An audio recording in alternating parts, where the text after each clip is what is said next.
Hello, Lisa Marie Kosis, founder of Global One Health.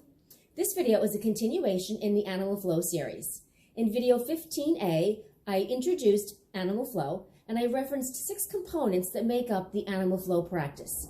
So far, I've addressed 3 of them: activations, form-specific stretches, and traveling forms. Today, I'm going to talk about switches and transitions, which are dynamic movements that actually make up the flow in Animal Flow.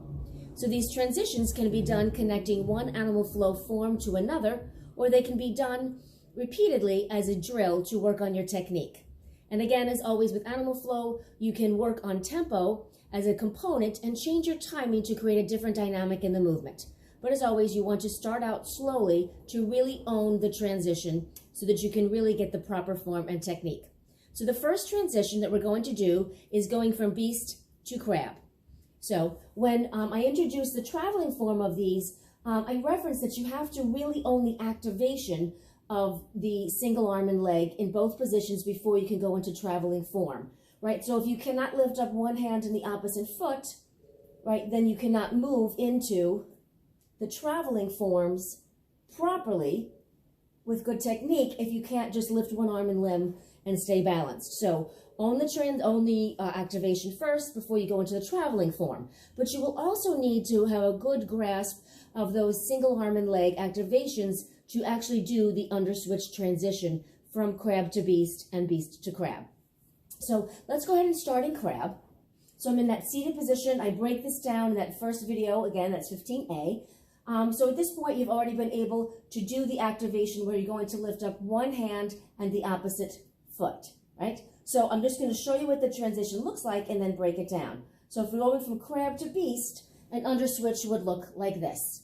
And then I could do the reverse and go from beast to crab. Now, how do we do it?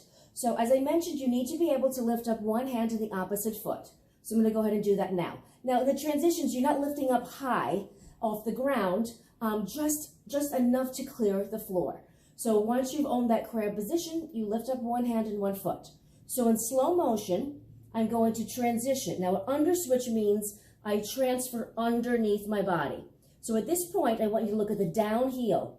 That heel is going to slightly raise up off the ground, and I begin to pivot on that foot. Once I can see my down arm, I place the other hand and foot down at the same time. Now, my knees would stay off in the transition. But you want to be thinking about how you do that transition. So let's talk about that one more time. So I'm going to lift up one foot, the opposite hand. I turn towards the down arm, transferring the transition under my body. So this down heel comes up. I have to sweep this leg underneath my body, behind that other foot. As soon as I can see my down arm, I place that hand and the ball of that foot on the ground at the same time. So that is how you transition from crab to beast. And I can show you also doing the other direction so that you can see it from a different perspective. So I'm going to lift up the foot closer to the camera this time. So I'm going to lift up, let's see, I did this way, the foot further from the camera. So I'm going to lift up my hand and my foot so you can see from the arm side. I'm going to transition. Notice the heel closer to the camera. The heel comes up so I can pivot on it. As soon as I see my down arm, I place that hand down onto the floor and the foot at the same time. So that's how we go from crab to beast. So we'll do that one more time. Crab to beast. Now, the transition from beast to crab is very similar. I'm just moving from the opposite position. So I'm in my beast position, right? I'm going to lift up one hand and the opposite foot. Now here I'm pivoting. Again, it's always an underswitch. Right, so the hand and foot lift at the same time. So what that looks like is watch the heel closest to the camera.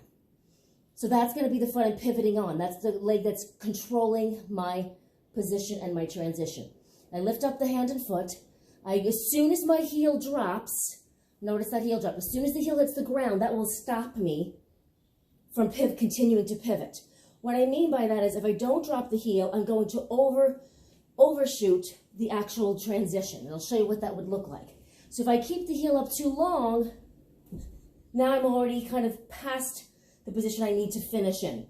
So the heel becomes your brake, so to speak. And that's what they talked about in the certification. So I drop that heel down. That's going to stop my rotation. Now I'm right here. I simply place that down.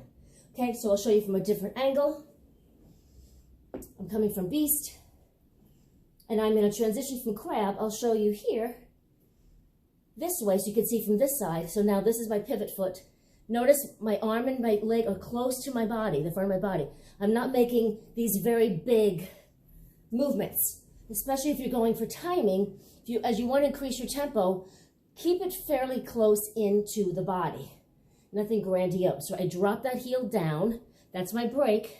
And notice that bottom foot, it's passing through underneath my body, behind that foot, and then I plant that foot and that hand down at the same time. So that is how you do the transition from beast to crab and crab to beast. And again, as a reminder, you really need to be able to do the static activation of single arm, single leg in both the beast and crab positions before you can actually really do the transitions properly. So keep up with those activations. That'll give you the strength and endurance that you need and the patterning and the sequencing of getting that opposite arm and leg to work together. And then you simply just work on the transition, always going underneath. So what I mean by that is you don't transition over. That would be an over switch, right? Going outside, opening up the body. That is not how you do any of the transitions in animal flow. They were all done going underneath the body, so therefore they are the under switches. So again, that is the introduction to switches and transitions in the animal flow practice.